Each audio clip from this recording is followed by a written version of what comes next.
5:00 na ng hapon nang ako'y pauwi na sa bahay ko, Kabanong. Sakay ako ng aking lumang tricycle. Galing ako sa aking trabaho. Isa kasi akong construction worker dito sa aming baryo. Pasipol-sipol lang ako habang nagda-drive ng tricycle. Maya-maya ay may isang babae ang tumawid sa daan. Malakas at pabigla kong naipreno ang sasakyan pero nahagip pa rin ang babae. Tumasik ito at nagpagulong-gulong sa lupa. Kinakabahan akong bumaba sa tricycle. Nakahandusay sa lupa ang katawan ng babae, Kabanong. Meron itong dugo sa ulo. Sunod-sunod ang paglunok ko ng laway dahil sa kaba. Nanginginig ang aking kamay nang abutin ko ang leeg niya para mapulsuan siya. Laking pasasalamat ko nang pumipintig pa ang puso niya sa leeg. Walang pag-aalinlangan na binuhat ko ang babae at isinakay sa tricycle at mabilis kong pinaharurot ang sasakyan papunta sa ospital. Patakbo kong pinasok ang loob ng ospital habang buhat-buhat ang babae na walang malay. Agad namang siyang inasikaso ng doktor at nurse. Habang naghihintay ako sa labas ng pinto, tinawagan ko si Lola at sinabi ang nangyari. Makalipas ang kalahating oras ay dumating na si Lola at nagmamadaling pumunta sa pwesto ko. Pinag-alala mo ko. Ano ba talaga nangyari? Kasi po Lola, hindi ko sinasadya na may nabangga akong babae. Bigla na lang po siyang tumuhid sa daan eh. Hindi ko po sinasadya. Diyos mio ka, Ramon. Kumusta na ang babae? Nasa loob po ng emergency room la. Wala pa po akong balita eh. Bakit kasi hindi ka nag-iingat sa pagmamaneho? Ayan tuloy, may nabangga ka.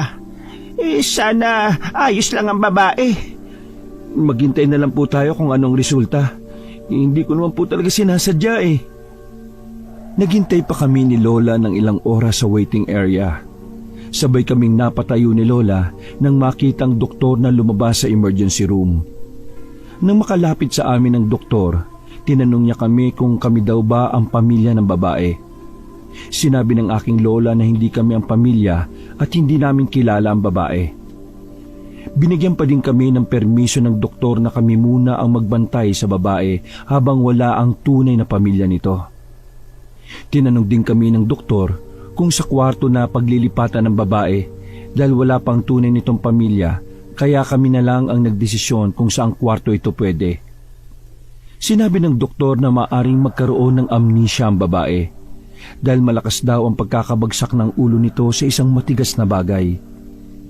Naalala ko naman na merong isang bato na nakausli sa lupa kung saan ko binuhat ang babae.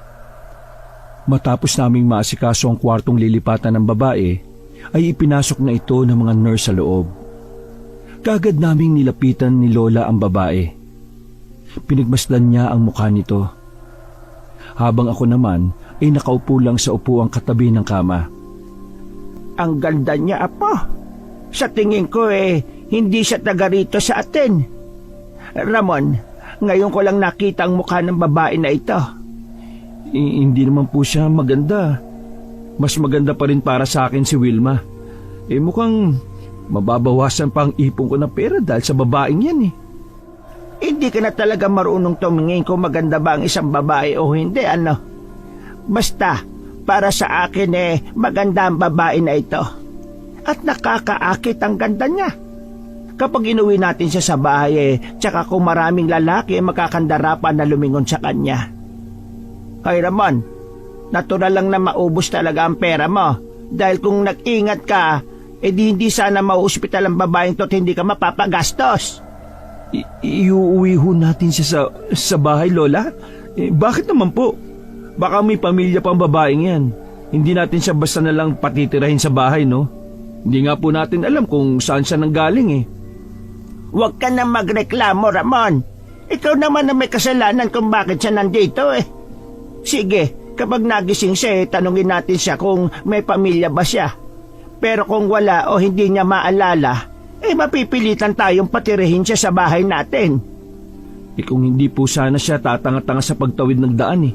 Hindi ko siya mababangga eh. Bakit parang galit na galit ka dyan? Pareho kayong may kasalanan, ano? Kasalanan ng babae na yan kung bakit nandito tayo ngayon. Ay, mahati ang oras ko sa trabaho at sa kanya eh. Kinakailangan siyang bantayan dito, Lola. Hindi naman po kayo pwede magbantay sa kanya. Matanda na po kayo. At dapat hindi kayo napupuyat. Hayaan mo na, ako na magbabantay sa kanya. Isipin mo na lang ang trabaho mo. Oo, matanda na ako pero malakas pa itong lola mo, ano? Sige na, umuwi ka na muna at ako nang bahala sa kanya. Bumalik ka na lamang bukas para dalan ako ng damit at ang babae. Saka pagkain para sa akin. O sige po, Lola. Alis na po ako. Kayo na po munang bahala dito, ha. Kailangan ko nang magpahinga para may lakas pa ako bukas sa trabaho At para na rin may panggastos sa gamot ng babae na yan. O sige po, uwi na po ako, La. O siya, sige. Umalis ka na at lumalalim na ang gabi. Mag-iingat ka sa pag-uwi, apo ko, ha? Iniisip ko pa ang babae habang papalabas ng ospital. Sumakay na ako sa tricycle ko at pinaharurot yon. Nang marating ko na ang bahay ay pumasok na ako. Dumiretso na ako sa kusina at hindi na ako nagluto pa dahil may niluto na si Lola. Matapos kong kumain ay niligpit ko na ang aking pinagkainan at pumasok na sa kwarto. Dahil sa pagod ay madali akong nakatulog. 4:00 ng madaling araw nang magising ako. Ayaw ko pa sanang bumangon pero kailangan dahil magluluto pa ako ng pagkain na dadalhin kay Lola. Kahit tinatamad na bumangon ay lumabas ako ng kwarto at nag-inat na mga braso. Ilang oras ang lumipas ay naihanda ko na ang dapat dalhin kay Lola. Pagkatapos ay bumiyahin na ako papunta sa ospital. Nang makarating na ako, tinungo ko ang kwarto ng babae. Nasa harap na ako ng pintuan at kumatok. Pagkabukas ni Lola ng pintuan, iniabot ko na sa kanya ang mga dala ko. Lola, kumusta na po yung babae?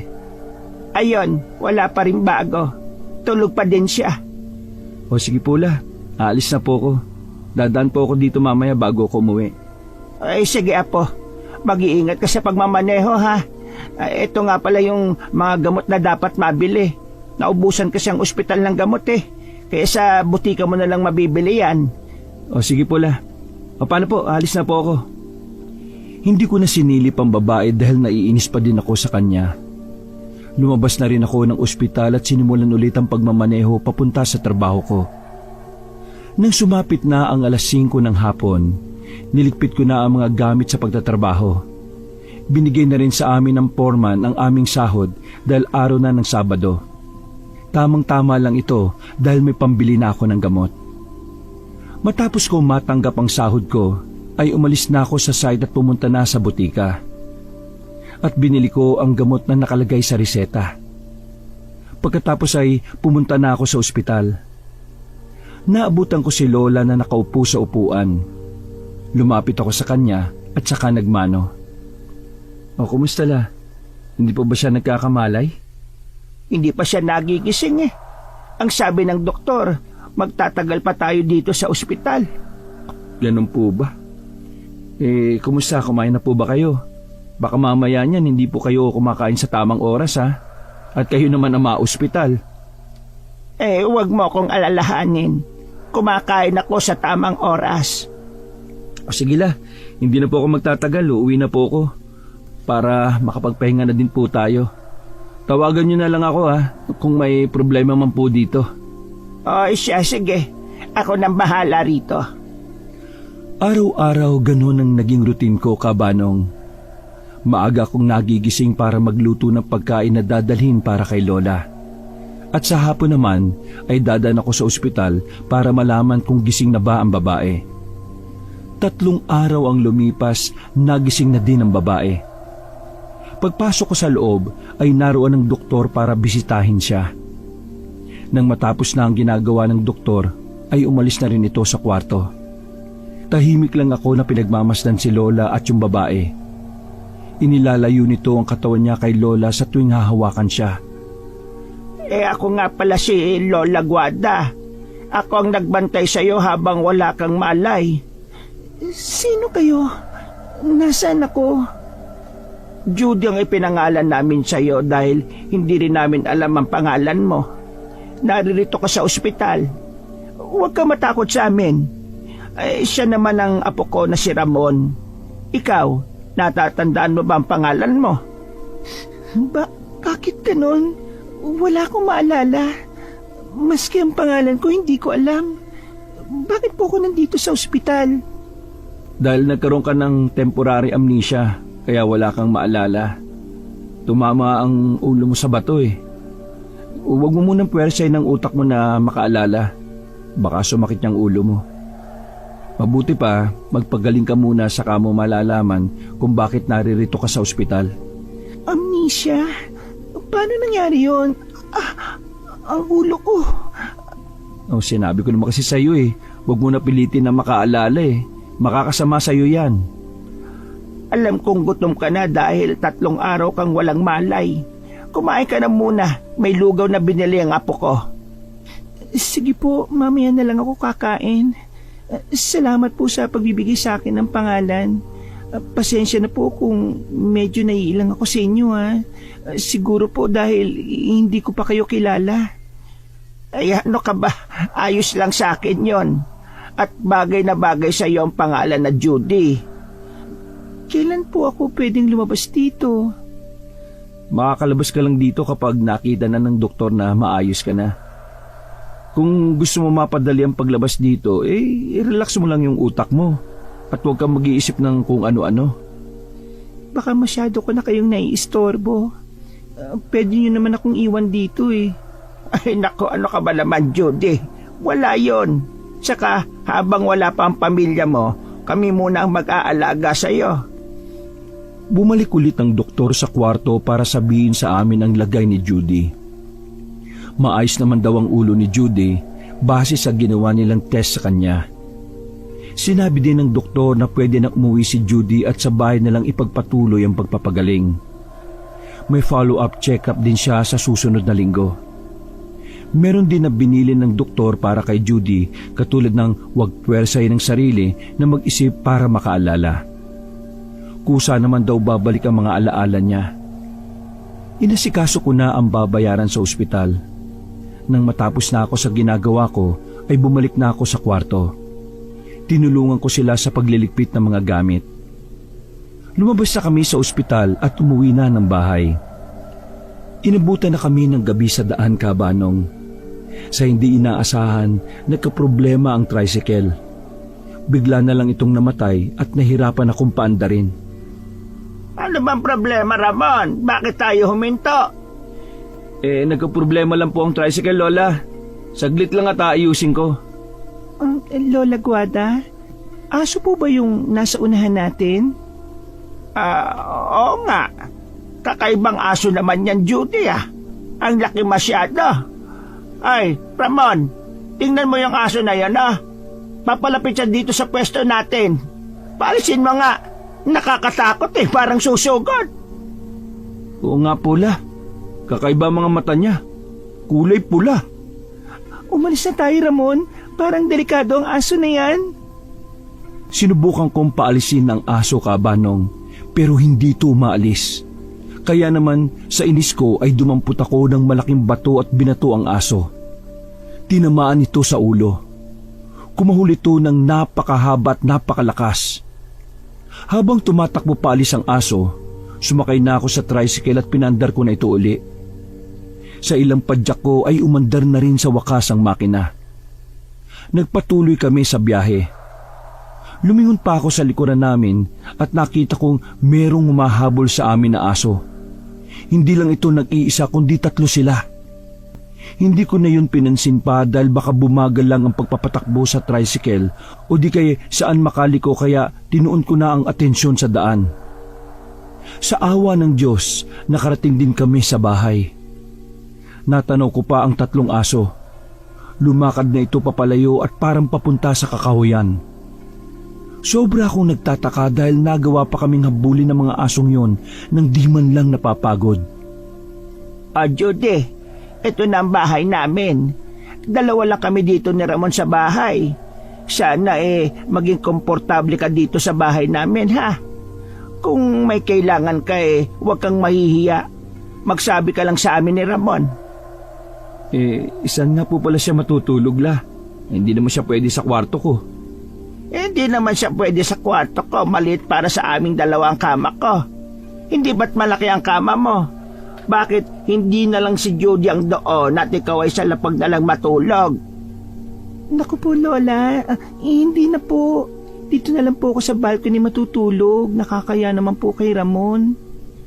Oh, narinig niyo po yun, La. Okay lang naman daw po siya kahit dito siya sa labas matulog. O sige po, papasok na po ako sa kwarto. Hay nako. Pagpasensyaan mo na yung apo ko, ha, Judy. Mainit lang ang ulo niyan. Hayaan mo at magiging maayos din ang pakikitungo niya sa'yo. Sa kusina lang ako, ha, baka may kailangan ka. Puntahan mo lang ako doon. Magluluto lang ako ng hapunan natin. Ay sige po, La. Tulungan ko na po kayo. Wala din naman akong gagawin eh. O, ikaw bahala. Huwag ka lang masyadong makikilos, ha, dahil bawal sa'yo. Pagpunta nila sa kusina, dumiretso naman ako sa banyo para umihi. Mula doon ay nadinig ko ang usapan nilang dalawa. Bakit ganun po ang pakikitungo sa akin ni Ramon? Para pong may nagawa akong malaking kasalanan sa kanya. Alam kong hindi mo pa dapat malaman ang nangyari sa iyo. Baka mag-isip ka na naman at sumakit ang ulo mo. Sasabihin ko sa iyo pero sana huwag ka magagalit sa kanya, ha? Hindi po, Lola. Mas mabuti po na malaman ko ang lahat.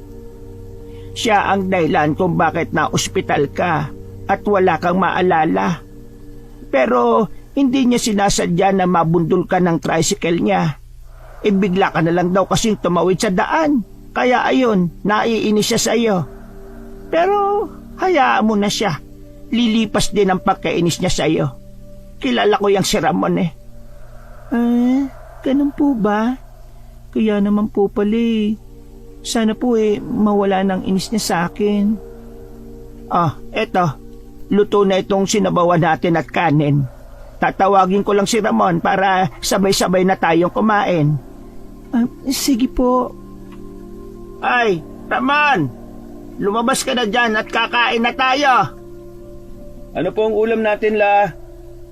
Niluto ko yung paborito mong ulam na sinigang. Ikaw, Judy, kumain ka ng mga gulay pampalakas niya ng resistensya. Ganun po ba? Sige, kumain na tayo. Namiss ko na itong sinigang eh. Sige po, Lola. Masarap nga po itong gulay eh.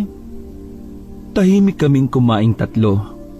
Masarap ang pagkakaluto ni Lola ng ulam kaya madami akong nakain. Hinaplos-aplos ko ang tiyan ko dahil busog na busog ako.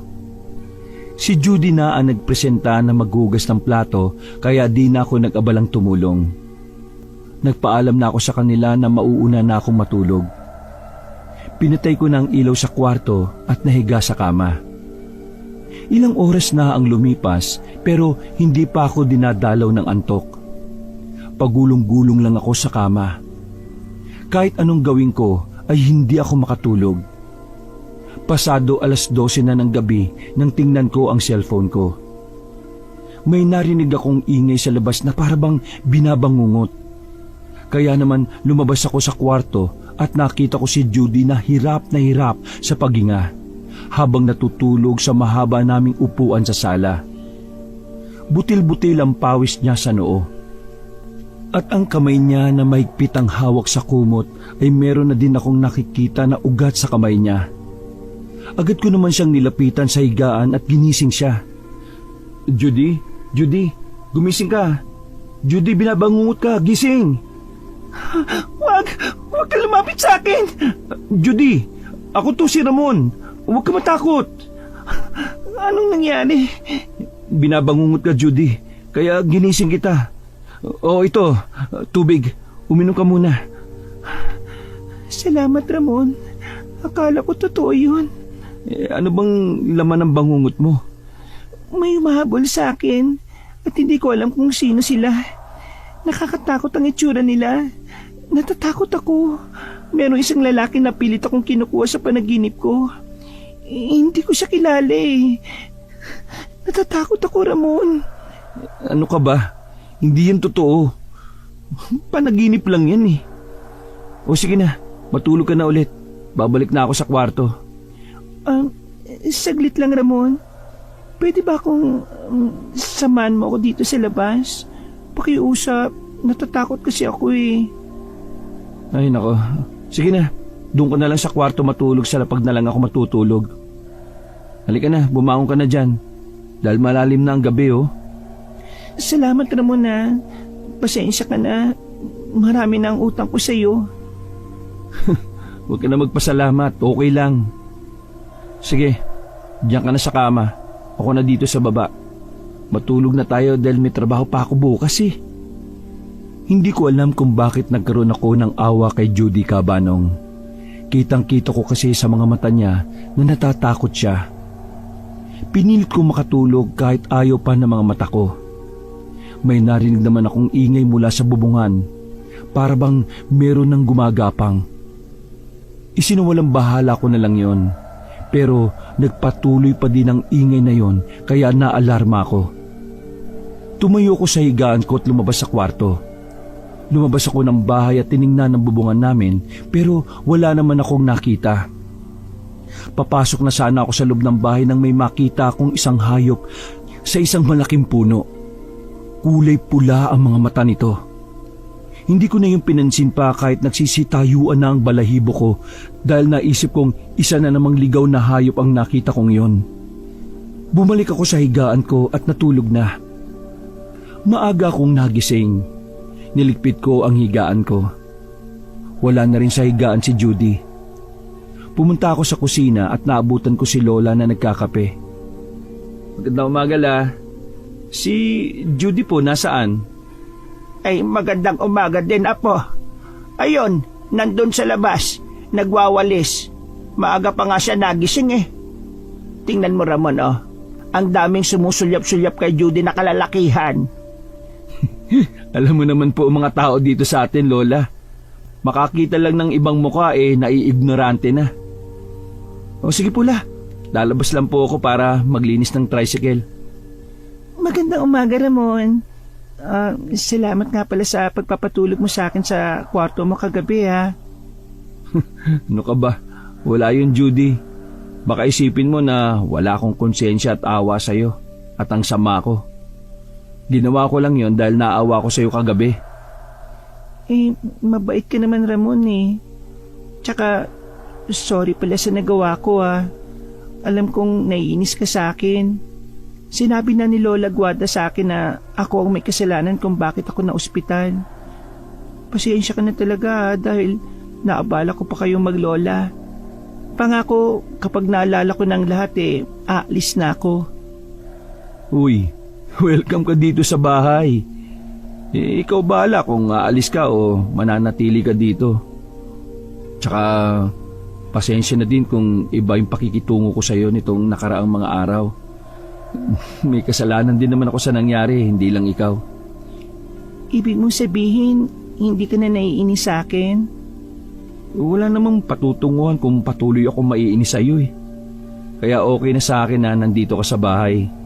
Dahil kahit papano may nakakasama si Lola kapag wala ako dito. Naku, salamat talaga Ramon. Magpapaalam pala ako sa iyo kung pwede ba ako maglakad-lakad kahit dyan lang. Oh, sige. Basta huwag ka lang lalayo ha. Pagkaalis ni Judy ay si Lola naman ang kumausap sa akin matapos akong lapitan. Oh, si Judy nasaan? Nagpaalam po Lola. Gusto niyang maglakad-lakad muna. Siguro naboboring na dito sa bahay Palagi mo siyang babantayan Ramon ha. Huwag mong iaalis ang paningin mo sa kanya sa tuwing lalayo siya. Bakit naman po Lola? Basta, huwag ka na magtanong. Sundin mo na lang kung ano yung sinasabi ko sa iyo. Naku Lola, sobra naman po ata yung pagkakalapit niyong dalawa. Ginawa mo pa akong bantayin niya Di naman po yung mapapahamak. Di naman po yung bata.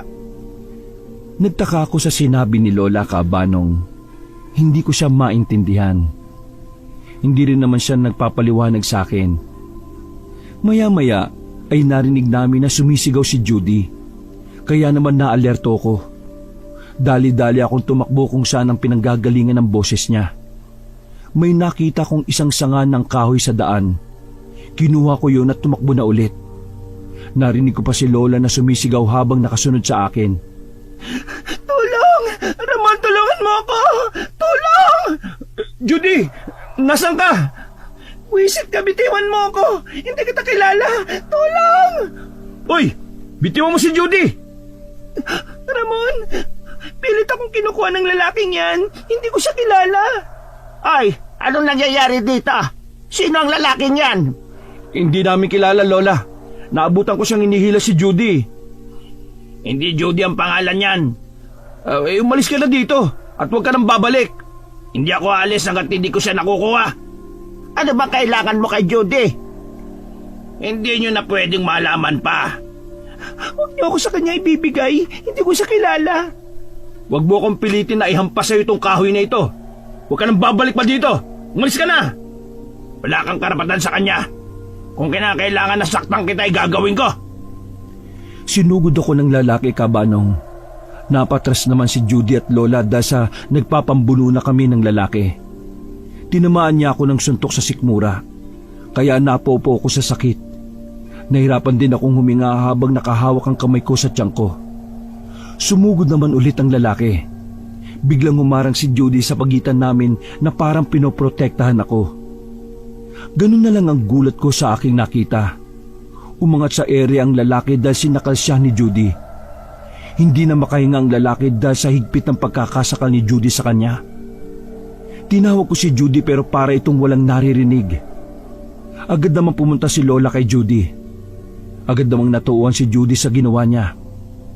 Bumagsak ang lalaki sa lupa matapos siyang mabitawan. Judy, tama na yan. Mapapatay mo na siya. Anong nagawa ko? Lola, hindi ko sinasadya ang ginawa ko. Hindi ko alam kung bakit ganyan ka umasta. Para bang wala kang maalala. Nawala man ang memorya mo, pero hindi mo may tatago ng matagal ang pagkatao mo. Sige, aalis ako. Pero pinapangako ko, babalikan kita. Ano? Ayos ka lang ba, Judy? Oo, Ramon. Ikaw, ayos ka lang ba? Mukhang nasaktan ka kanina eh. Nako, huwag mo akong alalahanin, no? Yung kanina, paano mo nagawa yun? Paano mo siya naiangat sa ere? Hindi ko rin alam, Ramon. Bigla na lang ako nakaramdam ng galit nang makita kitang nasaktan kanina. Hindi ko alam na nagawa kong saktan ng lalaking yon. Sa tingin ko kilala ka ng lalaking yon kaya siya lumapit sa iyo. Yung lalaki na yon, siya ang laman ng pangungot ko sa tuwing matutulog ako. Siya ang nakikita ko. Parang may connection kami sa isa't isa. Mabuti pa iwasan mo na lang siya, Judy. Kung kilala ka niya, hindi ka niya pipilitin na kunin. Mabuti pa ibuwi na tayo sa bahay. Huwag ka nang lumabas ng bahay ulit kung wala kang kasama, ha, Judy? Lumipas ang isang buwan.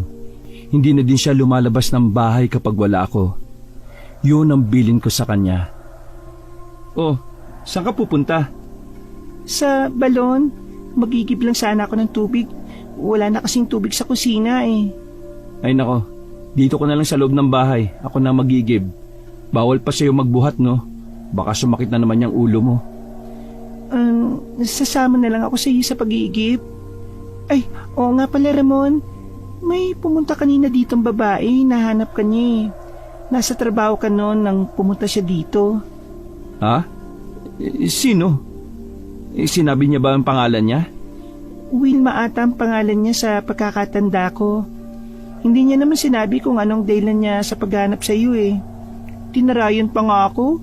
Hindi ko naman siya inaano. Talaga bang ginawa niya yun sa'yo? Hayaan mo, kakausapin ko siya mamaya. Sasabihin ko na huwag kang tarayan. Sige, ikaw bahala. Sabi pala ni Lola Guada, isasama niya ako sa pagbibenta ng gulay mamaya sa palengke. Ganun ba? O tara na, puno na itong balde. Aray, ang sakit ng ulo ko. Judy, ayos ka lang ba? Ayos lang. Sumakit yung ulo ko eh. Paano? Ito kasi nadulas yung paa ko sa balat ng saging kaya natumba tuloy ako. Mag-iingat ka sa susunod. Sino ba naman kasi nagtapon ng balat ng saging dito eh? Oh, halika na. Umuwi na tayo. Madumi ng damit mo. Ipaligo mo na yan pagka-uwi. Marami naman tayong tubig sa banyo eh. Magigip pa ako ng marami para hindi ka na magtipid sa tubig. Napano ka, Judy? Bakit marumi ang damit mo? Ay, Ramon, may ginawa ka ba kay Judy? Lola Guada, mali pong iniisip niyo. Wala pong ginawa sa akin si Ramon. Kaya po marami ang damit ko, nadulas po ako sa balat ng saging sa may balon eh. Ay, gano'n ba? Wala bang masakit sa'yo? Yung ulo niya sumakit daw po eh. Ay nako, Judy, mag-iingat ka naman. Baka mamaya kumapano ang ulo mo. Pasensya na po, Lola. Hindi ko po napansin yung balat ng saging kasi... O siya, sige. Pumasok ka na doon at magpalit ka na ng damit. Kakain na tayo maya-maya. Tapos pupunta pa tayo sa palengke para magtinda. Baka may sakit sa katawan mo ha. Huwag ka na sumama kaya. Ay, maayos na po ako, Lola. Sasama po ako sa inyo. Magbibis na po ako. Nagsimula na kaming kumain at minadali na lang namin ang pagtapos ng pagkain dahil magbebenta pa sila Lola ng gulay. Tinulungan ko si Judy na maghugas ng plato para mapadali ang gawain. Inayos naman ni Lola ang mga gulay na dadalhin sa palengke. Yatid ko na lang po kayo sa palengke mamaya, Hindi ka ba mahuhuli sa trabaho mo? Aba, malayo ang palengke sa pinagtatrabahuan mo, hindi ba? Hindi po muna ako magtatrabaho. Tutulungan ko na lang po kayo sa pagtitinda. Baka po mamaya mabastos si Judy doon. Marami pong bastos sa palengke, hindi ba? Sige, ikaw bahala. Sa gandang ito ni Judy, talagang mababastos ito doon. Wala pa namang mga modong iilang binata doon. Halina kayo, umalis na tayo. Pagkarating namin sa palengke, parang batang aliw na aliw si Judy sa mga nakikita niya. Napapangiti ako pero palais pa na naman sa akin kung bakit ganun siyang umasta. Nagtataka ako habang tinatanong ang sarili kung bakit ba ang palengke ay hindi niya rin maalala. Ang ganda po pala dito sa lugar niyo, Lola. Ay, oo naman. Mas maganda doon sa pinakabayan. Marami kang mabibili doon na mumurahin lang. Halika na, Judy. Mauna na tayo kay Ramon. Apo, ikaw na bahalang magdala ng mga gulay ha. Mauna na kami sa iyo ni Judy. Sumunod ka na lang doon sa pinagpopwestohan natin. Opo, sige po. Sa pagpasok pa lang namin sa palengke, may napalingon na sa gawin namin at talagang kay Judy nakatutok ang paningin ng mga tao. Nagbubulungan pa ang mga ito. Nakaramdam naman ako ng pagkainis dahil kakaiba sila kung tumingin kay Judy, lalo na ang mga kalalakihan. Parang nanghuhusga ang mga mata nila. Madali kasing mapansin ang kulay ng balat ni Judy. Maputi ito at mahaba pa ang buhok. Meron din itong magandang muka at balingkinitan pa ang katawan. Pero may ilang hindi natutuwa kay Judy base sa kanilang mga kilos at tingin. Narating na namin ang pwesto. Hindi ko pa nailalapag ang mga gulay sa mesa pero marami na ang nakapila para bumili. Yung iba ay nag-uunahan pa sa pagpila. Sa sobrang inis ko ay tumayo ako sa kinauupuan ko at tinarangan si Judy gamit ang katawan ko. Halos mabali na ang leeg ng ibang lalaki sa kakasilip kay Judy. Ito namang si Judy, tumitingkayad pa para lang makita ang mga tao na bumibili. Kaya tiningnan ko siya at pinanlakihan ng mata. Inutusan ko siyang umupo na lang sa upuan at ako nang bahala sa pagbebenta ng gulay. Sumunod naman siya sa akin. Bago magtanghali ay paubos na ang mga gulay namin. Kaya naman nilingon ko si Judy sa pwesto niya para sabihang maganda sa pag-uwi pero wala siya doon. Nakita niyo po ba si Judy? Hindi. Di ba nandyan lang nakaupo yan sa upuan? Teka, wala na nga siya. Saan pumunta yon? Hindi ko po alam, Lola. Kaya nga po tinatanong kita, baka nakita mo kung saan siya pumunta eh. Hindi ko nga siya napansin. Dahil busy rin ako sa pagsusuklay kanina. Ako na dito, hanapin mo na lang si Judy. Baka naglakad-lakad lang yon. O sige po, hanapin ko po muna ha. Nagpalinga-linga ako sa paligid at nagbabaka sakaling makita ko siya. Nagtanong-tanong din ako sa mga tao na nakakasalubong ko, pero iisa lang ang sagot nila. Hindi daw nila nakita. Kinabahan ako, baka kung ano na ang nangyari sa kanya. Hanggang sa nakita ko siya sa di kalayuan. Galing siya sa labas ng palengke. Nakayuko lang siya habang naglalakad. Sinalubong ko siya sa paglalakad. Nang malapit na siya sa akin ay hinawakan ko ang magkabila niyang balikat. Nagulat pa siya sa inesta ko. Nanginginig pa ang katawan niya at ang mga mata niya na puno ng takot ang makikita doon. "Oh, saan ka ba nang galing? Bakit hindi ka man lang nagpapaalam kung saan ka pupunta? Pinag-aalala mo kami ni Lola eh." Pasensya na. Ayaw ko kasi kayong istorbohin sa ginagawa nyo kanina eh. Kaya umalis ako nang hindi nagpapaalam. Pasensya na.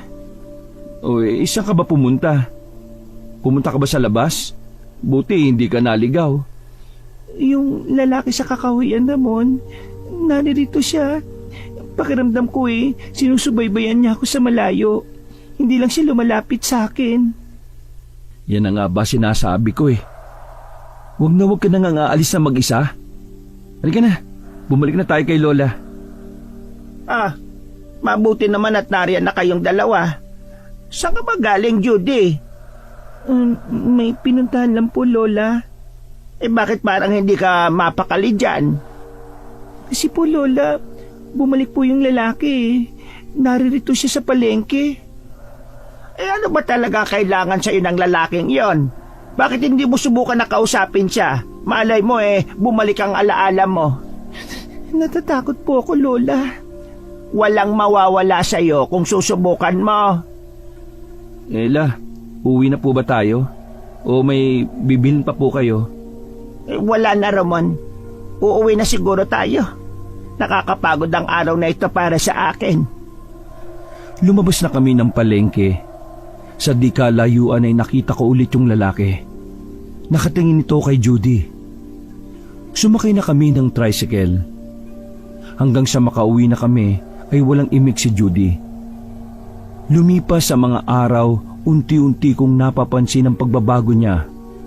Minsan ay nakikita ko siyang nakatanaw sa malayo at malalim ang iniisip.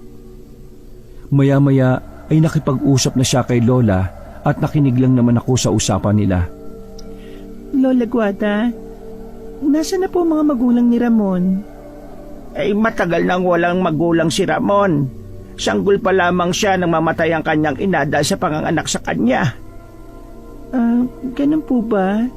Yung tatay po niya, nasaan na? Naaksidente naman yung kanyang ama. May bagyo noon kasalukuyan siyang nasa laot para mangisda. Sa kasamaang palad tumaob yung sinasakyan niyang bangka. Magdadalawang araw nang mahanap ang katawan ng tatay ni Ramon sa tulong ng mga Coast Guard. Kaya, ayun, sa akin na lumaki ang batang yan. Ang lungkot naman po ng kwento ng buhay ni Ramon. Pero, maswerte pa rin po siya dahil meron siyang lola na mabait. Si Ramon na lang kasi ang meron ako, Judy. Maswerte rin ako dahil may kasama ako sa pagtanda ko. May nag-aalaga sa akin kahit uugod-ugod na ako.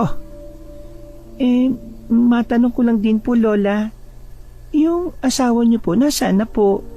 Matagal nang patay ang asawa ko. Hindi nga namin nabigyan ng hustisya ang pagkamatay niya Ano pong ikinamatay? Pinatay siya ng aswang.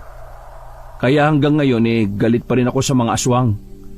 Kung meron man akong makita na aswang, hindi ako magdadalawang isip na patayin siya.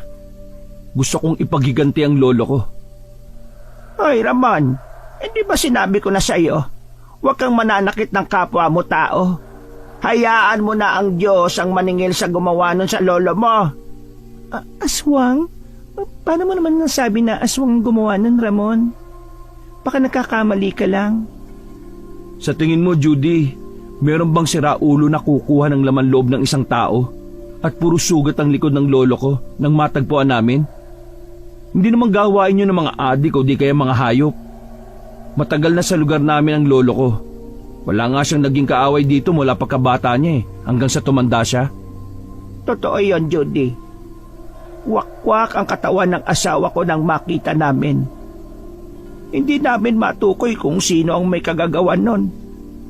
Kaya nga ang sabi ko dyan kay Ramon huwag nang gumanti sa gumawa nun sa lolo niya. Tsak, ikakapahamak niya lang. Lola, hindi dapat po ganun-ganun na lang yon. Pinatay nila ang lolo ng walang kalaban-laban. Kaya gaganti ako. Kahit taon na ang lumipas ay hindi ko pa rin nakakalimutan yon. Humanda talaga sa akin ang aswang na yon. Sige na, pumasok ka na nga sa trabaho mo, Ramon. Di ba guys sabi mo mag-half day ka? Umuwi ka mamaya ng maaga ha. Huwag ka magpapagabi. Kung saan-saan na naman napupunta yung usapan natin Uulit na naman tayo sa dati. Nagpaalam po ako sa foreman ko na hindi muna ako makakapagtrabaho, Lola. Oh, ay bakit naman? Para naman po mabantayan ko si Judy at may katuwang kayo dito sa bahay. Lalo na po ngayon, umaaligid yung lalaki na yung kay Judy mula sa malayo. Siya, ikaw ang bahala pero uutusan kita. Bumili ka na lang ng bigas doon sa binibilhan natin. Tapos mga grocery dito sa bahay. Ito ang pera. Hala, sige na, lumakad ka na. Ay, sige po, La. Aalis na po ako. Mag-iingat ka ha. Inakala nila na nakaalis na ako pero tumambay muna ako sa labas ng bahay dahil tinatamad pa akong umalis. Sa pagtambay ko, narinig ko ang usapan nila. Iniisip ko lang po yung tungkol sa mga sinabi nyo. Sa tingin nyo po ba may mga natitira pang aswang sa mundo? Ikaw ba, sa tingin mo, meron pa ba? Ano po ang ibig nyo sabihin? Mahigit 1 buwan na yung lumipas, Judy. Meron ka na bang naaalala? Meron na nga po akong naaalala. Yun nga lang po kaunti pa lang. Simula nung nadulas po ako sa may balon, unti-unti pong lumilitaw sa isip ko yung nakaraan. Pero yung iba, hindi pa bumabalik Ay sige, sabihin mo sa akin, Judy. Hindi ka normal na tao, hindi ba? Alam kong alam mo ang ibig kong sabihin. Paano niyo po nalaman, Lola Guada? Tama po kayo. Hindi ako normal na tao. Isa po akong aswang. Pero hindi po ako masamang aswang Hindi ako nananakit ng tao. Tungkol pa lang po sa pagkatao ko ang naaalala ko Yung pamilya ko po hindi pa. Alam ko yon, Judy. Sa umpisa ay alam ko na ang pagkatao mo. Hindi lang ako nagtanong. Naalaman ko yon dahil isa akong manggagamot. Hindi ko sinabi kay Ramon nang nalaman ko. Pasensya na po kayo, Lola Guada, kung naglihim ako sa inyo. Kapag bumalik na po lahat ng alaala ko, hayaan nyo, aalis na po ako. Pwede ka naman dito sa amin manirahan, Judy. Walang makakaalam ng sikreto mo. Gustuin ko man, Lola Guada, pero ayaw ko po kayo madamay ni Ramon. Nahanap na po ako ng kapatid ko. Tatakas po kaming dalawa at magpapakalayo-layo. Kapatid? Opo, yung lalaking panay ng sunod sa akin. Kapatid ko raw po siya. Sigurado ka ba sa desisyon mo? Opo, Lola. Ikaw bahala, Judy. Pero tatandaan mo, handa kaming tumulong ni Ramon kung kinakailangan, ha? Salamat po, Lola. Isa po kayong mabuting tao na nakilala ko. Gusto ko din pong sabihin sa inyo na tuwing 12:00 po, nakikipagkita po ako sa kapatid ko para mag-usap po kami. Basta mag-iingat ka lang, Judy. Baka may makakita sa iyo. Alam niyo po, Lola Guada, 2 na lang kami ng kapatid ko. Sabi niya, namatay din po mga magulang namin. Sinunog daw po sila ng mga tao. Pero hindi pumasok sa isip namin ang maghiganti. Yun po ang kwento sa akin ng kapatid ko. Hindi ko alam kung anong mararamdaman ko sa lahat ng mga narinig ko, Kabanong. Hindi ko alam kung ano ang gagawin ko. Sumapit ang hapon, bumili na ako ng bigas sa palagi namin binibilhan ni Lola. Hindi nakatakas sa pandinig ko ang mga pinag-usapan ng mga tsismosang pagdating ko sa bilihan. Meron na naman daw bata na natagpuan sa isang basurahan. Patay na ito at wakwak ang katawan. Wala na raw ang kanyang laman loob. Nakita ko ang reaksyon nila ng mga natatakot. Kung ano-anong bagay na ang pinag-usapan nila. Pagkabili ko ay umalis na ako. Habang nasa biyahe ako ay may isang malaking aso ang humarang sa daraanan ko. Naipreno ko ang tricycle at binusinahan ng aso. Pero hindi siya nagpapatinag. Pula ang kulay ng mga mata ng aso. Kada bugaw ko sa kanya ay siya namang atungal niya sa akin. Kinilabutan na ako dahil kakaibang tahol niya. Umabante na parang susugod sa akin kaya inatras ko naman ang aking tricycle. Naalala ko ang itako na lagi kong dinadala at itinago ko lang sa compartment. Kinuha ko yun at iniamba sa aso. Huminto ito sa pag-abante pero naglalaway na rin ito. Handa na sana akong tagayin ito pero tumakbo na ito palayo. Itinago ko ulit ang itak at saka muling pinaandar ang tricycle. Lola, nandito na po ako. Ay, mabuti naman. Bakit ang tagal mo naman bumili? Ngayon ka lang umuwi? Wala po, napakwento lang po. Ay sige, ilagay mo na yung bigas sa bigasan natin ha.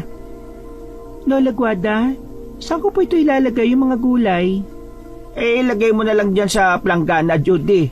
Magluluto ako mamaya ng pakbet. Hahaluan natin ng hipon. Masarap yon. Sige po. Hi Ramon, nandiyan ka na rin pala. Oo, kadarating ko lang. Sinadya kong iwasan si Judy. Hindi ko alam ang gagawin ko matapos kong malaman ng mga sinabi niya tungkol sa kanyang pagkatao. Galit ako sa mga aswang. Nagagalit din ako kay Judy. Pero wala naman siyang kinalaman sa pagkamatay ng lolo ko. Pero bigla na lang akong nanlamig sa kanya pagkatapos kong malaman na aswang siya. Hindi ko rin pinahalata sa kanila na alam ko na ang lahat. Meron nga po pala akong nasagap na balita. Ano na naman balita yan? May nakita raw na bata sa basurahan eh. Wala na pong buhay. Wakwak daw ang tiyan. Siyempre, pagka ganyan, sino pang gagawa? Di ba, aswang? Pagkasabi ko noon ay bahagya akong sinulyapan si Judy. Napayuko siya at hindi na umimik. Nag-aasik na naman ng lagim ang mga aswang. Gutom na sila kaya umatake na naman ng mga tao. Ubus na siguro yung mga alaga nilang hayop. Bakit kasi ang tatakaw nila no? Tapos ngayon, tao na naman ang bibiktimahin. Kapag ako talaga nakatsyempo ng aswang, yari yan sa akin Ay, siya nga po pala. Kanina sa daan, may humarang sa akin na napakalaking aso. Kakaiba talagang hayop na yun. Iniisip ko tuloy na aswang yun Mabuti na lang talaga't dala ko lagi yung itak ko. Ayun, umatras nung tatagain ko na sana. Gabi na. Tapos na rin kaming kumain ng hapunan at magsisitulog na kami nang may kumatok sa pinto. Teka, merong kumakatok sa pinto. Sino kaya ang bisita natin ng ganitong oras? Maaga pa naman, Lola. May inaasahan po ba kayong bisita? Wala naman na po. Teka, pagbubuksan ko muna baka emergency ito. Agad binuksan ni Lola Guada ang pinto at agad na nakipag-usap dun sa taong kumakatok. Judy, ikaw ang hanap ng bisita natin. Halika muna, pumunta ka rito. Ako po? Wala naman po akong inaasahan na bisita. Simon, bakit nandito ka? Gusto kitang makausap, ate. Siya ba ang kapatid mo, Judy? Kaya pala, palagi ko siyang nakikita na nakatingin sa'yo palagi. Opo, Lola Guada. Siya nga po pala si Simon. Simon, siya si Lola Guada, ang tumulong sa akin. Pumasok ka na muna sa loob, iho. Salamat to. Ikaw? Magkapatid pala kayo? Kaya pala. Ngayon nauunawaan ko na. Simon, siya si Ramon. Apo ni Lola Guada, siya rin ang tumulong sa akin. Ramon, siya yung kapatid ko, si Simon. Bumalik na kasi yung ilan sa alaala ko. Itinago ko ang tungkol doon kasi iniisip ko baka hindi niyo na ako tanggapin. Nagsimulang bumalik ang memorya ko nung nadulas ako sa balon. Pasensya na, Ramon, ah. At bakit kailangan mo itago sa amin na nakakaalala ka na? Ang gusto lang naman talaga namin bumalik na ang alaala mo at nang makaalis ka na dito sa bahay. Ramon, ano ba sinasabi mo? Sasabihin ko naman sa inyo yun. Yun nga lang, hindi pa ako handa eh. Paano mo nahanap yung kapatid mo, Simon? Dahil naamoy ko siya. Sinundan ko yung amoy ng ate ko. Palagi ko din siyang binabantayan sa itaas ng bubungan ninyo. Sinundan ng amoy? Sa bagay, ikaw pala yung palaging umiistorbo sa akin kapag natutulog. Panay ka kalampag sa bubungan na parang sinisilihan eh. Oo, ako nga yun. Mga aswang kami. Pero hindi kami nananakit ng tao. Sorry, Ramon, ah. Kung inilihim ko sa iyo ang pagkatao ko. Panahon na siguro para malaman mo na hindi ako isang normal na tao. Pasensya na kung itinago ko sa iyo yun. Natatandaan ko na tumatakbo ko noon sa kakahuyan para takasan si Lito, ang pinuno namin. Gusto niyang maikasal ako sa kanya, pero ayaw ko kaya tumakas ako at yun din ang gabi na nabangga mo ko. Oo, alam ko na aswang ka. Narinig ko ang pag-amin mo kay Lola.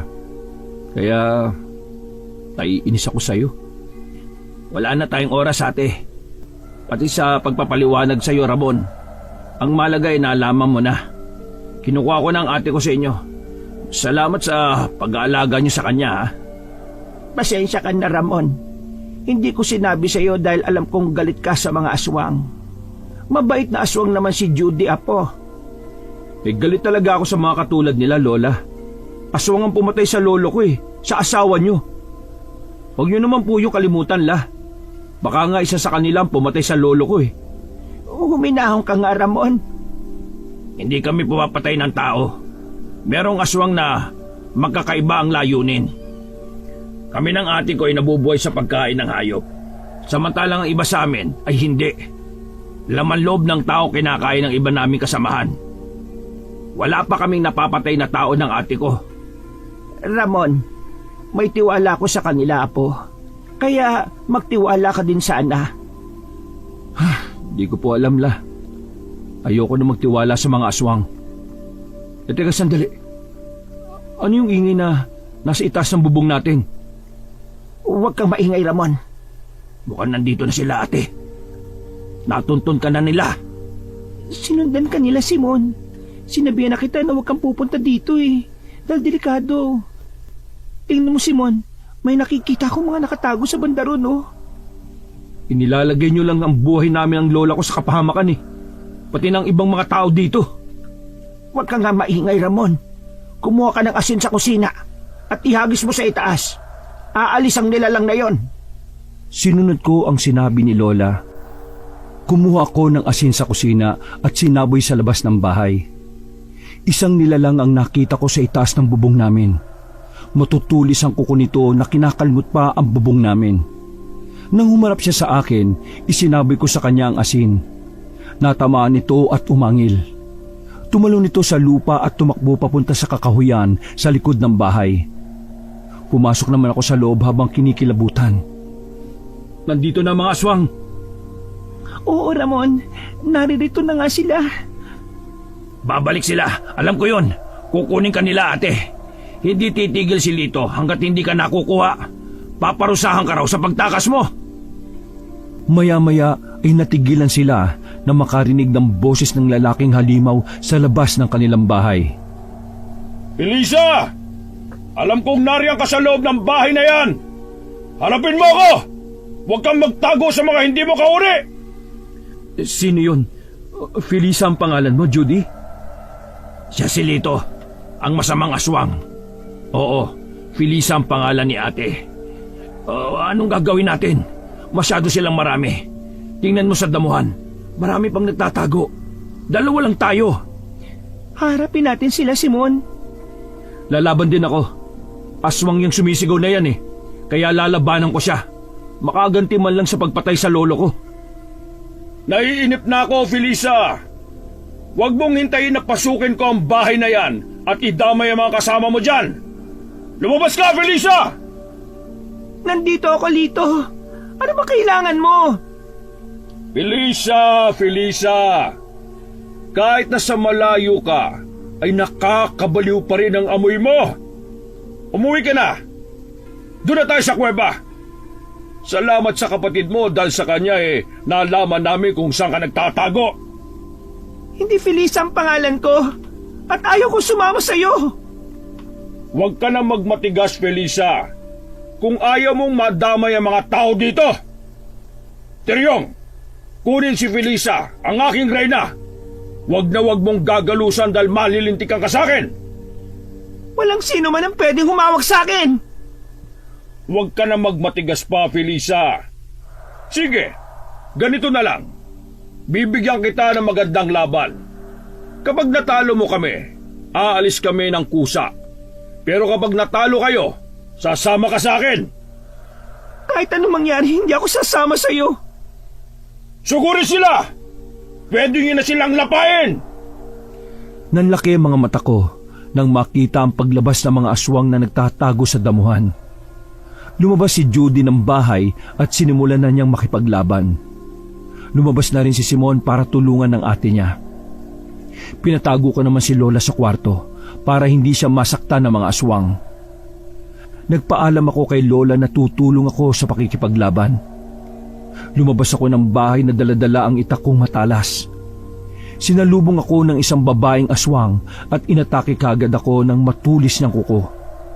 Mabilis ko yung iniwasan at binigyan siya ng isang suntok sa muka. Hindi ko alam na malakas pala akong sumuntok dahil napatulog ko kagad siya. Siguro ay dahil na rin sa galit na matagal ko nang kinikimkim. Tumakbo ko papunta sa gawin ni Judy. Nakita ko mga kuko niyang mahaba at matutulis na. Pati na rin ang pangil niya ay naglabasan na rin sa kanyang bibig dahil sa haba. Sinugod ako ng isang aswang na lalaki. Nasangga ko ang kamay niya nang kalmutin ako pero nasugatan naman ang aking braso. Hinawakan ko ng maigpit ang kanyang kamay at inikot sa likuran saka siya binalian ng buto. Tinadyakan ko pa siya sa likod at napasubsob ito sa lupa. Sumugod itong muli sa akin gamit ang kaliwang kamay. Hinuli ko yon at inilagay sa lupa saka ko pinutol ang daliri na gaya ng sa manok kapag nagtatanggal ng kuko. Marami nang napatay na aswang ang magkapatid nang tingnan ko sila. Kitang-kito ko kung paano patayin ni Judy ang mga kauri niya. Pinagbababali niya ang buto at daliri ng aswang. At sinasaksak niya ito sa sikmura gamit ang mga kuko niya. Dinako ko naman kay Simon ang aking paningin. Akmang sasaksakin na siya ng aswang gamit ang mahabang kuko, kaya mabilis kong hinampas ang aswang sa ulo gamit ang hawak kong itak. Para akong naging bato nang makitang bumulagta sa lupa ang aswang. Tinulungan kong tumayo si Simon at nakita kong meron siyang sugat sa balikat. Maya-maya ay nakita ko si Lola na bihag ng isang aswang at maras siyang kinakaladkad. Pagkatapos ay ibinigay niya kay Lito si Lola. Nakaramdam ako ng takot para sa lola ko, Kabanong. Pero galit naman ang nararamdaman ko sa mga aswang na yon. Tumigil kayong lahat! Kung ayaw niyong patayin ko ang matandang ito! Lola! Pakawalan mo ang lola ko! Hayop ka! Pakakawalan ko lang ito kung sasama sa akin si Felisa. Ikaw lang ang kailangan namin, Felisa. Hindi sana mangyayari ang lahat ng ito kung sumama ka lang kagad sa amin. Wag mo idamay ang inosenteng tao dito, Lito. Laban natin tong dalawa. Pakawalan mo si Lola Guada. Sumama ka na sa akin, Felisa. Pangako, hindi masasaktan ang matandang ito. Huwag kang sumama, Judy. Ikaw naman nasasaktan niya. Huwag kang sulsol, lalaki. Huwag mong pakialaman ang usapan namin.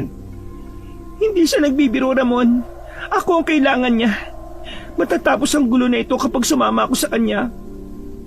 Ayaw kong may mangyari kay Lola Guada. Hindi ko mapapatawad ang sarili ko.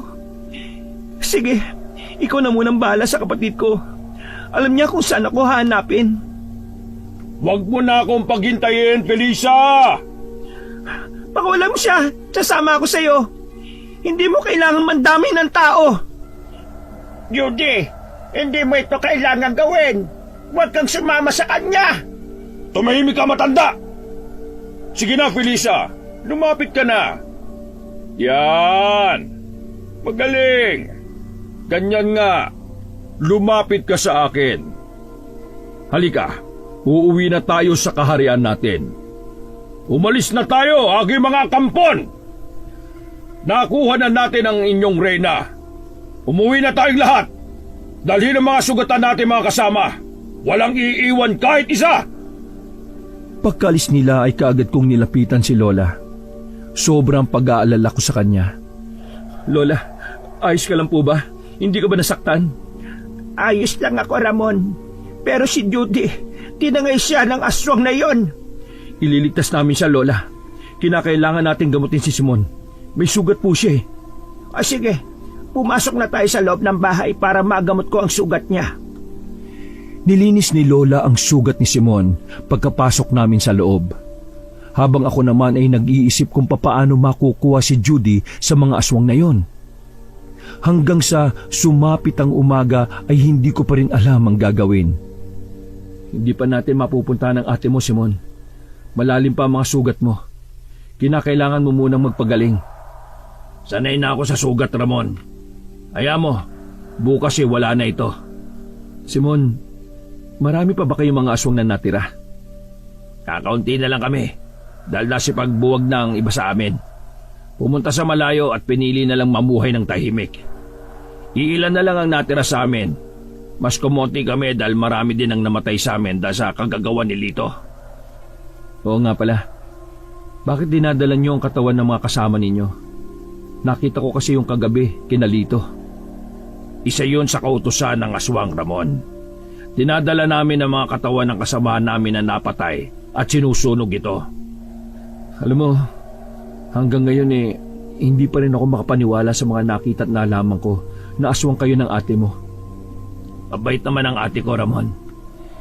Meron man sa dugo namin ang nananalaytay na pagiging aswang, pero mas gusto pa din namin ang maging normal na tao.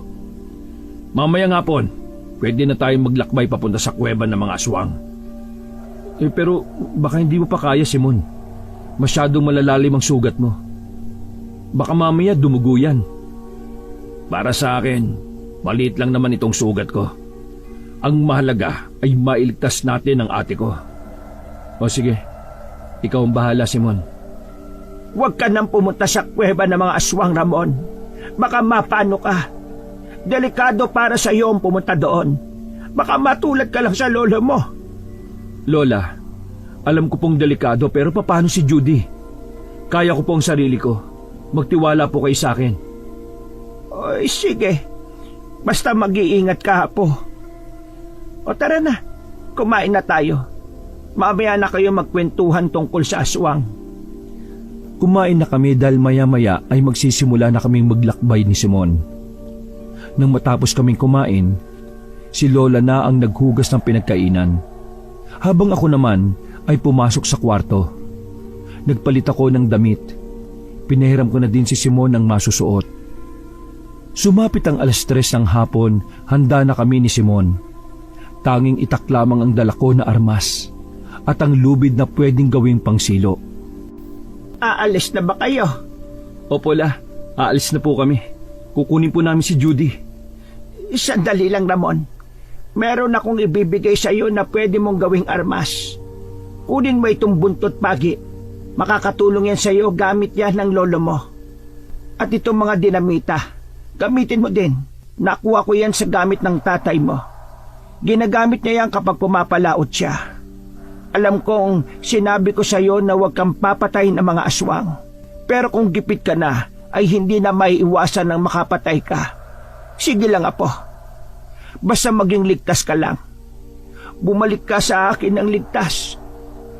Sige na, umalis na kayo. Pagpalain nawa kayo ng Diyos at makabalik kayo ng buhay kasama si Judy. Mag-iingat kayo, apo. Maraming salamat, Lola. Huwag kayong mag-alala. Babalik po kami ng buhay. Umalis na kami ni Simon sa bahay at naglakbay papunta sa kuweba kung saan naroroon ng mga aswang. Dumaan kami sa kakahuyan. Malayo pa ba tayo, Simon? Malapit na tayo, Ramon. Doon banda ang kuweba kung saan ang pugad ni Lito at ang mga kasamahan niya. Halika na, Simon. Hanapin na natin ang ate mo. Mabuti pa maghiwalay tayo, Ramon. Doon ka sa likod. Ako naman dito sa harap. O sige, pero magkakabit na muna ako ng mga patibong. Mag-iingat ka, ha? Ikaw rin. Magkita na lang tayo mamaya. Naghiwalay kami ni Simon. Sinimulan ko na ang gagawin kong paglalagay ng mga bitag. Nakuha ko ang bag na ibinigay ni Lola at inilabas ko ang mga lubid na gagawin kong pangsilo sa mga aswang. Tinakpan ko ng mga tuyong dahon ang ginawa ko. Maingat akong nagtatago sa mga matataas na damo. Wala akong makitang aswang sa labas ng kuweba. Nakita ko si Simon kaya lumapit ako sa kanya. Bakit walang mga aswang sa labas? Nasa loob silang lahat. Ginaganap nila ang kasal ni Ate Felisa at Lito. Kailangan natin silang pigilan, Ramon. Akin ang mga dinamita mo. Teka, anong gagawin mo sa dinamita? Papasok ako sa loob. Kukunin ko si ate. Gagamitin ko ang dinamita para takutin sila. Maghintay ka lang dito sa labas. O sige, mag-iingat ka, Simon, ha? Pumasok si Simon sa loob ng kuweba habang ako naman ay nanatili sa labas.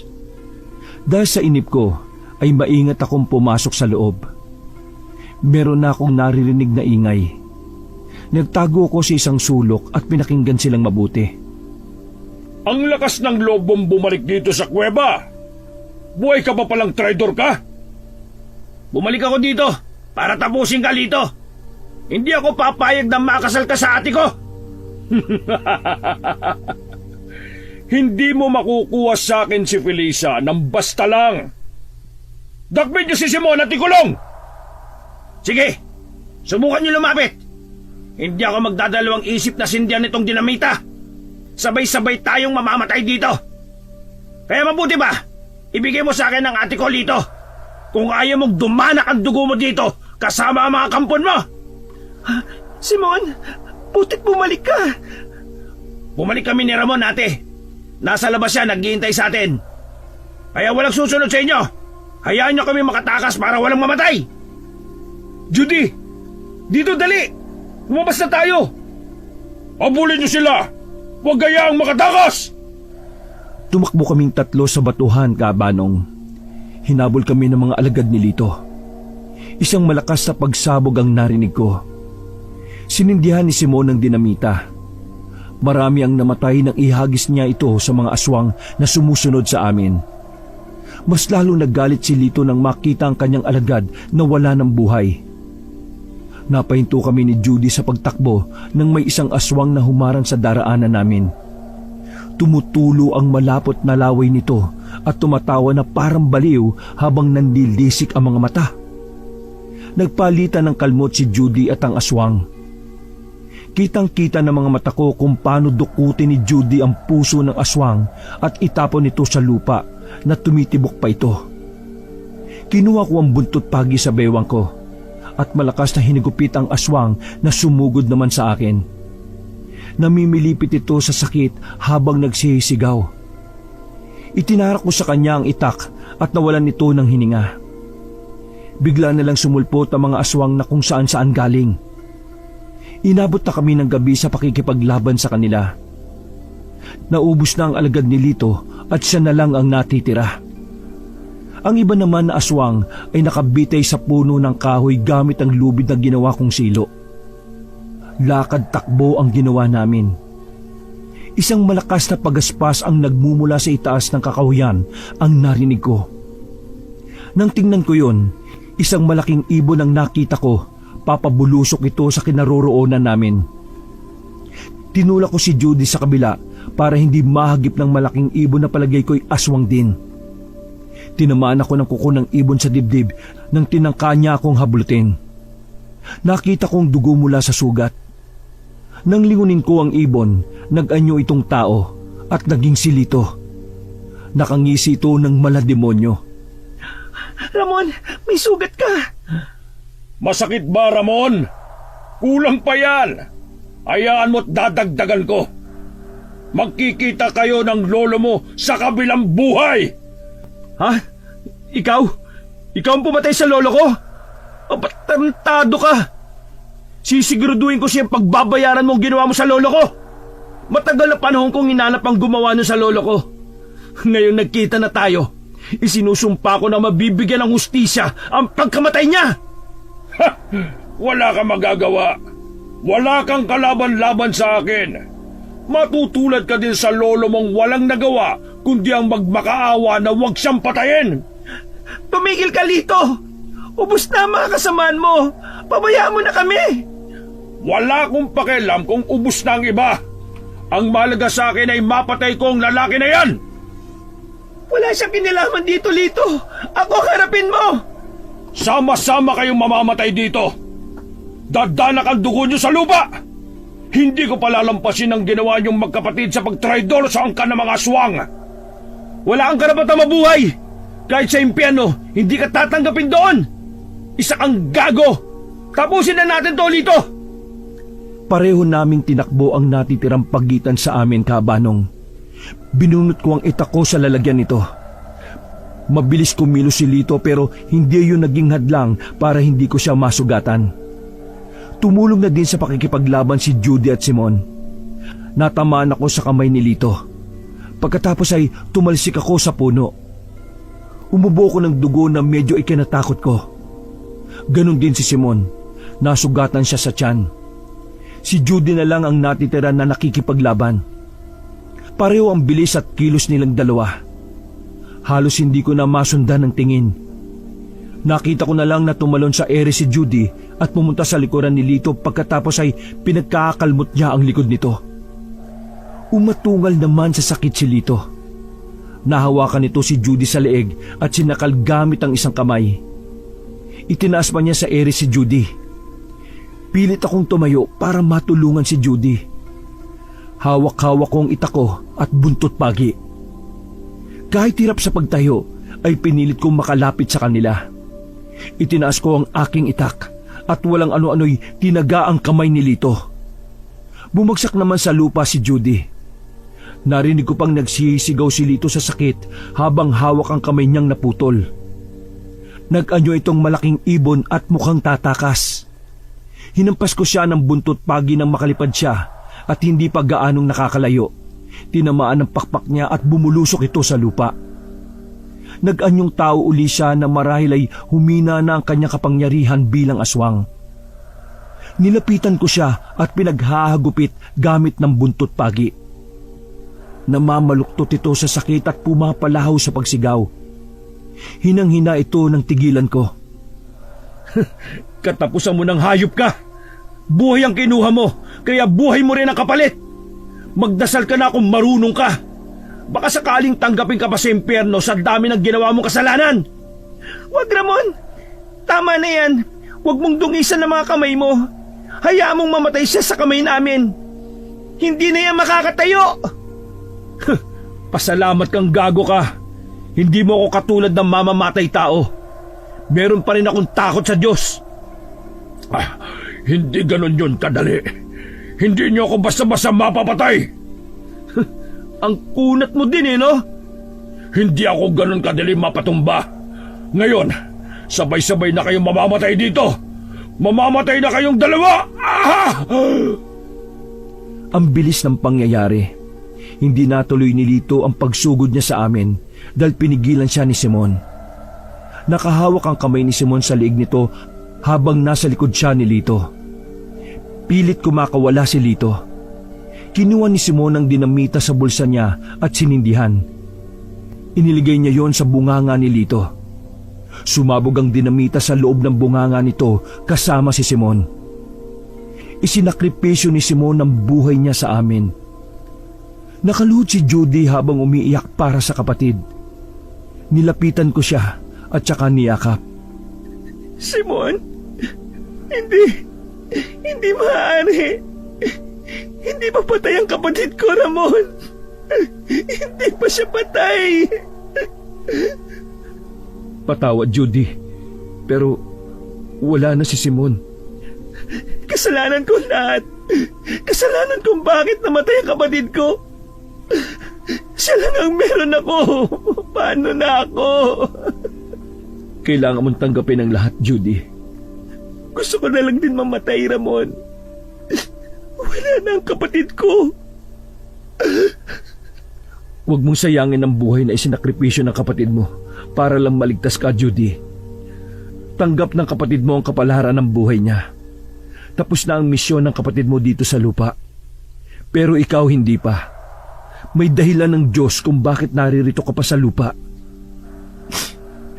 Ang daya naman ng Diyos niyo, Ramon. Bakit kailangan niya pang kunin sa akin ng kapatid ko? Bakit? Ang mabuti pa umuwi na tayo, Judy. Nandito pa naman kami ni Lola Guada para sa iyo eh. Magsimula tayo ng bagong buhay. Binuhat ko si Judy Cabanong at iniwan na namin ang lugar na yon. Ibinaba ko lang siya nang malapit na kami sa bahay. Mag-uumaga na nang makauwi kami. Masaya kaming sinalubong ni Lola Guada at niyakap niya kami pagkalapit. Si Simon, nasaan si Simon? Wala na po siya, Lola. Namatay na po siya. Magpakatatag ka, Judy. Masaya na ang kapatid mo kung nasaan man siya ngayon. Tayo na, pumasok na tayo sa loob. Masaya akong makitang ligtas kayo. Hindi ko lang po matanggap ang pagkamatay ng kapatid ko, Lola. Lahat ng nangyayari, Judy, ay may plano ang Diyos. Dahil taging siya lang ang nakakaalam. Kung ano man ang misyon natin sa mundo, yan ay kung kailan niya tayo kukut. Dahil tanging siya lang ang nakakaalam kung ano ang misyon natin sa mundo at kung kailan niya tayo kukunin. Lumipas ang 4 na buwan. Marami ang nagbago. Unti-unti na naming nakakalimutan ni Judy ang mga nangyari. Nagdesisyon kami ni Judy na magpakasal dahil pareho kami ng nararamdaman. Hindi hadlang sa akin ang pagkatao niya. Ang importante ay mahal ko siya at tanggap ko siya. Nagdalang tao si Judy sa una naming anak. Kabuwanan niya na din kaya sobrang saya ko. Makalipas ang 9 na buwan ay kabuwanan na din niya. Kaya sobrang saya ko dahil makakaanak na kami. Ang bigat talaga ng ipinagbubuntis ko. Siguro kambalang anak natin, Ramon. Kung ano ang ibigay ng Diyos sa atin, tanggapin lang natin, Judy. Aba, pahawak nga ako sa apo ko. Kahit hindi pa siya lumalabas nasasabik na akong makita siya. Kami rin po, Lola. Hindi na ako makapaghintay na makita ang anak namin. Sigurado kung maganda at gwapong magiging anak ninyo kung kambal yan. Sana nga po. Kamukha namin ni Ramon yung anak namin, Lola. Abay, syempre naman, Judy. Kanino pa ba magmamana mga apo ko sa tuhod? O siya, babalik na ako sa loob para ihanda yung pagkain natin, ha? Sige po, Lola. Salamat po. Oh, halika nga kayo dito. Payakap naman ako sa inyo. Magsusumikap ako sa trabaho para mabigyan kayo ng maayos na buhay. Mga anak, hindi na si tatay makapaghintay na makita kayo. Huwag niyong pahirapan si nanay kapag lumabas na kayo, ha? Kung dalawa man kayo. Teka, Ramon. Sumasakit ang tiyan ko. Parang umihilap sa sakit. Mga anak na yata ako. Aha, saglit lang, Judy. Tatawagin ko si Lola. Lola! Lola Guada! Bakit ka sumisigaw dyan, Ramon? Si Judy po. Sumasakit na ang tiyan. Manganganak na po yata. Ay naka, manganganak na nga siya. Tingnan mo, bumutok na yung panubigan niya. Magmadali ka, buhatin mo siya at dalhin sa kwarto. Kumuha ka na din ng maligamgam na tubig. Ilagay mo sa planggana. Ramon, hindi ko na kayang sakit. Tiisin mo muna, Judy. Itukod mo ang iyong mga paa at ibuka mo ang mga binti mo. Bibilang ako ng 3. Umiri ka, ha? 1, 2, 3, ire! Hindi ko kaya talaga. Ang sakit. Kaya mo yan, Judy. Isa pa, Judy. Isang malakas na ire ang gawin mo. 1, 2, 3. Ire, Judy! Ayan, ganyan nga. Lumalabas na ang bata. Isang babae ang anak ninyo. Ang lusog-lusog ng bata. Nakaya mo, Judy. Nailabas mong anak natin. Ang lusog-lusog niya. Salamat. Tapos na din ang paghihirap ko sa panganganak. Saglit lamang, lilinisan ko lang yung katawan niya. Puro dugo kasi. Puputulin ko muna yung pusod niya ha, at bibihisan. Ayan no, eto na ang baby niya. Nakakatuwa siya. Oh, dahan-dahan sa pagkarga, Ramon. Ang cute-cute naman ng baby namin. Tingnan mo, Judy, oh. Ang ganda niya. Manang-mana sa'yo. Oh, bakit ka umiyak, Lola? Ibigay mo kay Judy. Padedehin mo muna ang bata. Ano pa lang ipapangalan niyo sa bata? Iga mo siya sa tabi ko, Ramon. Kali na lang ang ibibigay namin na pangalan sa anak namin, Lola. Kali. Ang gandang pangalan. Bukas na bukas, Ramon, asikasuhin mo ang pagpaparehistro kay Kali, ha? Opo, Lola. Tingnan niyo po, oh. Ang takaw niya na dumede, kahit bagong silang pa lang siya. Ganyan talaga ang mga sanggol, Ramon. Kapag iniluwal sila kailangan nilang uminom ng gatas sa kanilang ina. Kaya ikaw, palagi mong lulutuan si Judy ng ulam na may sabaw, ha? Para hindi mawala ng gatas. Opo, Lola. Salamat po't nandyan po kayo palagi. Hindi ko alam ang gagawin ko siguro ngayon kung wala kayo. Pasalamat tayo sa Diyos, Ramon. Dahil binigyan niya pa ako ng mahabang buhay at nasilayan ko pa yung apo ko sa tuhod. Kapag ako'y nawala, dapat malakihin niyo si Kali na maging mabuting bata, ha? Lola naman, para ho kayong napapaalam na sa amin. Nararamdaman ko na malapit na akong mawala sa mundo. Sa tingin ko nga talagang pinagbigyan lang ako ng Diyos na makita si Ramon na magkaroon ng sariling pamilya at masilayan ng apo ko sa tuhod. Sobrang laki talaga ng anak namin, Kabanong. Sa sobrang laki ang akala namin ay kambal yon, ngunit isa lang pala. Ang bilis ng panahon, 5 taon na ang anak namin. Sayang lang din dahil hindi na niya nakita ang lola gwada niya. Inatake na ito sa puso. Dinala pa namin ito sa ospital pero araw lang ang itinagal niya doon. Bumigay na ang puso niya. Masakit ang nangyari sa akin. Hindi ako handa sa pagkawala niya. Parang may kulang sa buhay ko. Pero malaki ang pasasalamat ko sa Diyos dahil nandiyan na ang pamilya ko. Hindi na ako nag-iisa. Araw at gabi kinukwento ko palagi kay Kali ang lola gwada niya. At syempre, hindi ko na ikinuwento sa kanya ang tungkol sa mga aswang. Tuwing linggo ay pumupunta kami sa simbahan para humingi sa Diyos ng kapatawaran at proteksyon sa lahat ng masasama.